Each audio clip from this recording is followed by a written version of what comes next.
ازيكم يا حلوين؟ عاملين ايه يا بنات؟ يا رب تكونوا كويسين وفي احسن حال. وحشتوني قوي من اخر فيديو. النهارده جاي لكم فيديو جديد، فيديو النهارده بقى من المطبخ. ليه بقى؟ انا نزلت السوق، جبت كل حاجه تتخيلوها. قلت بقى ايه، مفيش وقت وانا محتاجه اجيب حاجات افرزها. الفريزر فاضي ما فيهوش اي حاجه خالص. انتوا عارفين ان انا في العادي يعني ما بجيبش حاجات كتير افرزها. ليه؟ انا ما عنديش دي فريزر، وانا محكومه بحجم الفريزر اللي موجود في الثلاجه. فيعني كتر خيره كده، نامل ان هو يشيل لي الحاجات اللي انا جبتها مع شويه اللحوم اللي احنا ان شاء الله هنجيبها كده قبل رمضان. اللي مأخرني في الحاجات دي لان في ناس يعني بتفرز من قبل كده بكتير، من شهر وقبل كده كمان بيبداوا يفرزوا. بس طبعا ميزه ان الواحد يبقى عنده فريزر فبيقدر يحط الحاجه وينساها. لكن انا الحاجه اللي كانت عندي طبعا اللي بستخدمها طول الفتره اللي فاتت دي كانت موجوده، فما فيش مكان ان انا احط فيه خضار. فاستنيت بقى لما الفريزر خلاص فاضي وما فيهوش اي حاجه، قلت كده اجيب الخضار. والحمد لله الخضار برده حلو، وهقول لكم برده جبت ايه والاسعار ايه، عشان انتوا برده لو زي حالاتي كده ومفيش مكان كميه تخزنيها، فنجيب حاجات كده على قدنا تمشينا كده في رمضان. عشان بس ايه، وقت رمضان بيبقى يومه قليل قوي وبسيط وما بيكونش فيه وقت، فيسعفنا. عايزين ايه، حاجات تساعدنا بس كده في يومنا. المهم اول حاجه جبتها، بصوا بقى، بسم الله الرحمن الرحيم. بصوا يا بنات، جبت طماطم نوعين. النوع ده والله يا جماعه حلو قوي. بصوا الطماطميه عامله ازاي، دي الكيلو ب6.5، جبت منها 4 كيلو. دي قلت هعملها للمحشي. بصوا ما شاء الله حلوه، ما فيهاش اي حاجه خالص ومش مفعصه ولا اي حاجه. في نوع تاني بقى الكبيره الحمراء قوي، باين طبعا الحجم. دي الكيلو بتاعها ب10، جبت منها 3 كيلو. قلت اقطع كده شويه اخليهم في الفريزر والباقي اخليه طبعا للتلاجة الفتره اللي جايه. جبت كمان بطاطس تحمير حلوه قوي. جبت الكيلو ب16 جنيه، جبت 2 كيلو. وجبت من ال12 اللي بتبقى حجمها بس ايه صغير، معوجه كده شويه. انا قلت ايه، لا مش عايزه المعوجه، انا جبت الحجم الصغير عشان ببقى محتاجه ساعات لاياد حاجات صغيره، بدل ما اقطع بطاطسيه كبيره تبقى حاجه كده صغيره على قده. وكمان تنفع لو انت عايز تعمليها حشو. جبت كمان جزر. الجزر الكيلو بتاعه يا بنات عامل 6.5، جبت 3 كيلو. جبت كمان قلقاس، انا جبت 2، الواحده حلوه يعني عامله كيلو و300 تقريبا. الكيلو بتاع القلقاس عامل 25 جنيه يا بنات. انا جبت الاتنين نتايه عشان خاطر ايه، انتوا عارفين ما ينفعش تحطوا نتايه مع دكوره، فتحس ان هو ما بياخدوا في حاجات تاخد سوا، ولما بتكون اللي هي النتايه دي ما بتاخدش سوا. فانا جبت الاتنين نتايه عشان ما ياخدوش سوا معايا. انا عايزه افتح لكم الشنطه، مش عايزه تتفتح، استنوا. بصوا يا بنات عامله ازاي. المدوره دي اللي هي النتايه، الطويله دي اللي هي الدكوره. فانا جبت الاثنين دول عاملين 2 كيلو و700. جبت ليمون، جبت كيلو، الكيلو عامل 22 جنيه. جبت كمان يا بنات بتنجان. البتنجان حلو قوي، الكيلو ب12 جنيه، جبت 2 كيلو. طبعا يعني ايه، هو مش هينفع لحد رمضان، هيكون دبل شويه، بس انا قلت اليومين الجاي مثلا لو عايزه اعمل كده مسقعه ولا اي حاجه الفتره اللي جايه يبقى عندي. بصوا طبعا بنقطع كده بتنجان في الفطار بيبقى حلو. فجبت 2 كيلو منه. كمان جبت بسله يا بنات، كيلو البسله عامل 25 جنيه، جبت 2 كيلو. قلت طبعا انتوا عارفين لما يتفصص هيبقى حبه قليلين مش كتار. جبت كمان فاصوليا حلوه قوي، الكيلو بتاعها عامل 30، جبت كيلو واحد.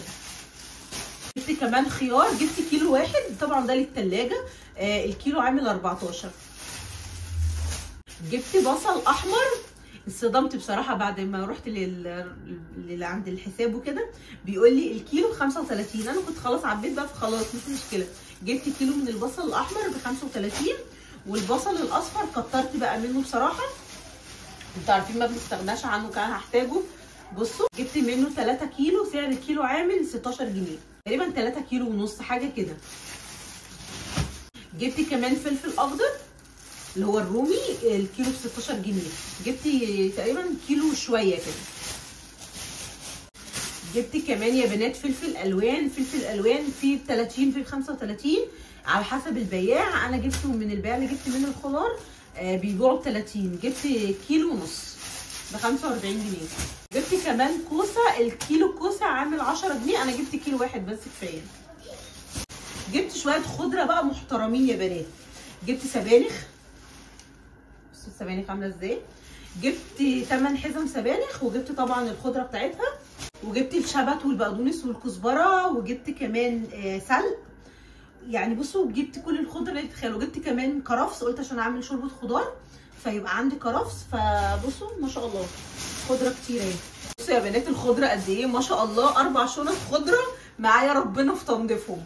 المهم ايه، قلت اجيب الخضره. الحزم بقى يعني في ب 2 جنيه، في الحزمه بجنيه على حسب ما انت بتجيبي. المهم بقى يا بنات ان الورق عنب نزل، ونازل ب 70 جنيه و 80 جنيه. المهم ان هي كان متبقي في شويه فلوس الخضره كده حوالي 17 جنيه. فقالت لي لما تاخدي ورق عنب، فانا قلت لها يعني انا ما بفرصت ورق عنب بصراحه. قالت لي ده حوالي ربع كيلو كده ممكن تحتاجيه وانت معاه تعملي اكل يعني، خدي. فهي اقنعتني بصراحه، مع اني انا ما فرصتش قبل كده ورق عنب فهجربه. بس هي بقى بتقول لي ايه، اللي هي يعني كطريقتها هي بتعمل ايه، بتقول لي انا ما بغسلهوش وما ما بعملهوش ولا اسلقه الاول، لاني لما بسلقه بيسود، وتيجي بتطلعيه بتلاقي الورقه دبلانه، عقبال ما تيجي تلفيها بتلاقيها اتكسرت منك وبقت دبلانه. بتقولي بتحطيه في قلب كيس وفرغي الهواء منه زي ما هو كده، وحطيه في الفريزر وقفليه، واول ما هتيجي تستخدميه طلعيه من الفريزر قبلها مثلا بساعتين، حطيه في قلب الميه بتاعته يفك ويتسلق اكنك لسه جايباه. بتقولي انا بعمل كده على طول لما بيكون عندي خضار زياده وبستخدمه وما يحصلوش اي حاجه. فهي بتقولي كده دي طريقه الورق عنب في الحفظ بتاعتها.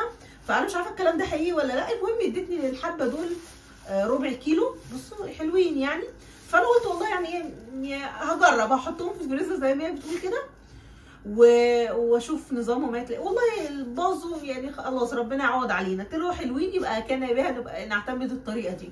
فبس دول شويه الورق عنب اللي انا جبتهم حوالي ايه بتاع ربع كيلو كده، وبس حلوين. دي كده كل الخضار اللي انا جبته. لا استنوا، جبت ايه كمان؟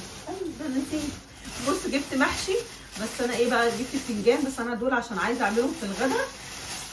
فجبت 2 كيلو متقور بقى، قلت مفيش وقت ان انا اقور ولسه اشتغل فيهم. الكيس كيلو، الكيس عامل 20 جنيه. جبت 2 كيس ب 40. وجبت ايه كمان؟ وجبت ازاز الزيت عشان هستخدمها، ما عنديش زيت خالص. احنا لسه طبعا ما جبتش حاجه الشهر، فقلت اجيب الحاجات اللي انا هستخدمها عشان الغدا.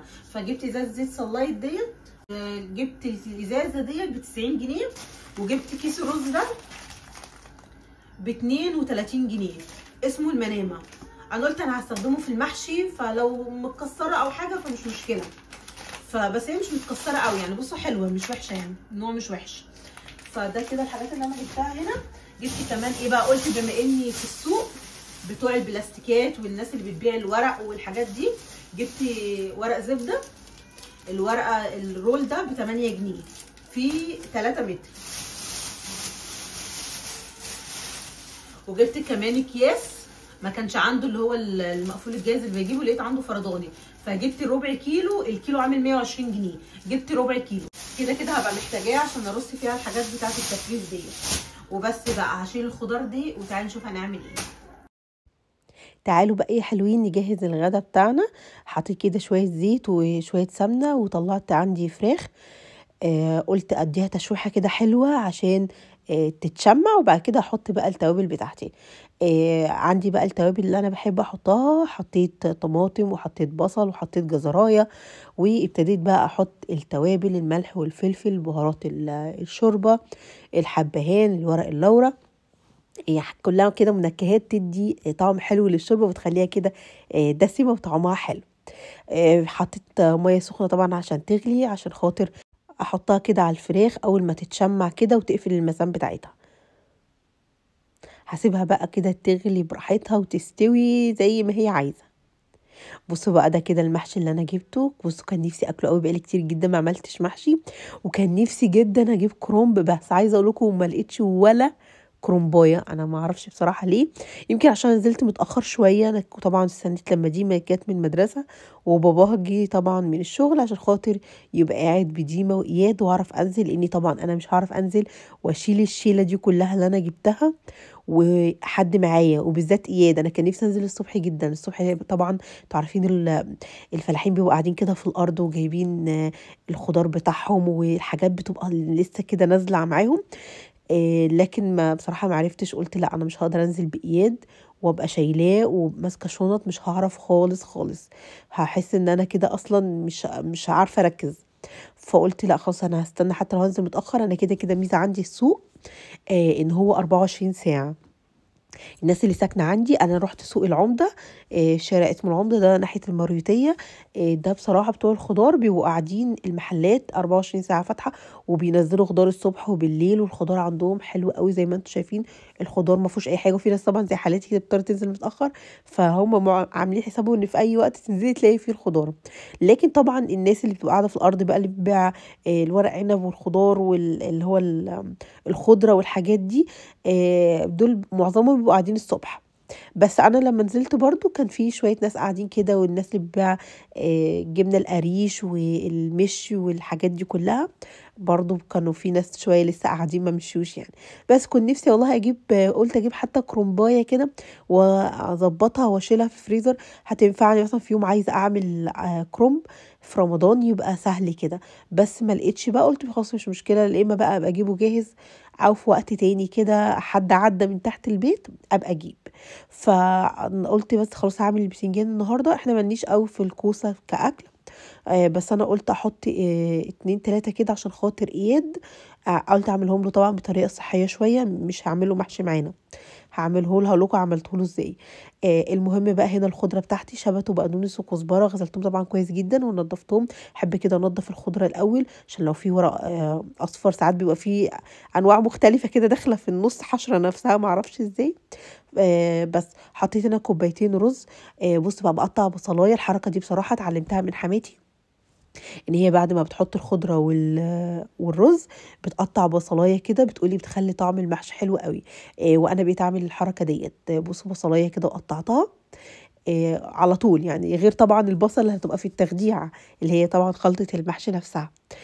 بس انا بقى بعد ما بخلص بديها نفس التوابل اللي انا بحطها في المحشي، اللي احنا بنحطها بقى الملح والفلفل وبهارات المحشي، 7 بهارات، الكزبره، الكمون، كل التوابل اللي انت بتحبي تحطيها في المحشي.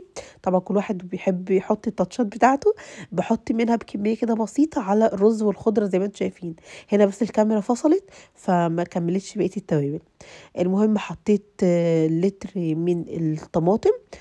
بصي دي كوبايه المكيال اللي انا جبتها خطيره والله، نفعتني قوي في الموضوع ده. قلت انا افتكرت كده ان انا جايبه كوبايه مكيال، فقلت احط بيها عشان ابقى عارفه انا استخدمت قد ايه. وعايزه اقول لكم والله زاد رز، مع اني انا عامله كوبايتين رز على 2 كيلو بتنجان وفي شويه فلفل كده وكوسه، بس ما اعرفش حسيت ان الرز رمى كده معايا. فقلت لا خلاص انا شكلي كده الورق عنب اللي انا جبته وريته لكم في اول الفيديو ده، انا شكلي كده هعمله تاني يوم. وقلت هعمل كده فعلا، هسلقه بقى خلاص تاني يوم واحشي بيه شويه الرز والخضره واللي انتوا شايفينهم دول. انتوا عارفين طبعا ان ما ينفعش تشيليهم في الفريزر لان فيهم رز، عارفين بقى لو كانت خضره وصلصه بس من غير رز كنت شلتهم، بس الرز طلع زياده معايا ما اعرفش رمى ليه كده، فقلت لا خلاص. فقلت تاني يوم بقى اقطع الورق عنب، اسلقه واقطع العيدان بتاعته واعمل كده حله صغيره، مع مثلا لو زادت من شويه من المحشي ده يعني يوميها وخلاص، او ابقى اعملها تاني يوم. ملهاش نصيب تتشال في الفريزر، ملحقتش اجرب بقى اشوف التجربه ديت. المهم حاسه اني عندي برد، ربنا يستر، مناخيري قافله وزوري بيشكني وربنا يستر، مش عارفه برد مش وقته خالص. المهم بقى ايه، قعدت ورا كده في الليفينج، قلت اقعد كده اسلي نفسي قدام دي مؤيات كانوا قاعدين في الارض بيلعبوا بيتفرجوا على التلفزيون، فقلت ايه اقعد كده احشي لان لسه بقى معايا ربنا. بصوا بقى شويه المحشي عملوا حله بالظبط. المهم ايه، انا بقى الشوربه دي شوربه الفراخ انا بحب يعني احط التاتش بتاعي فيها يعني، ما باخدش الشوربه كده واحطها، بحط شويه كمون وملح وفلفل ومرقه دجاج وشويه زيت كده من على الوش يلمعها. ده بقى المحشي بتاع اياد، عملته بطريقه صحيه، بصلايه وشويه رز وخدت شويه من الخضره حطيتهم وحشيتهم بالطريقه ديت من غير الملح طبعا والفلفل. وبصوا هتحسوا ان ملمسهم ميه شويه، على عكس المحشي بتاعنا عشان فيه زيت. بس كان طعمه حلو جدا وما شاء الله الله اكبر، عجبه جدا، وخصوصا الكوسه عجبته الكوسه اكتر من البتنجان. المهم يا بنات ده كان الغدا بتاعنا، وده كان فيديو النهارده، يا رب يكون عجبكم وكان كده خفيف على قلبكم. مستنيه طبعا رايكم في الفيديو، واشوفكم على خير فيديو جديد ان شاء الله. باي باي، مع السلامه.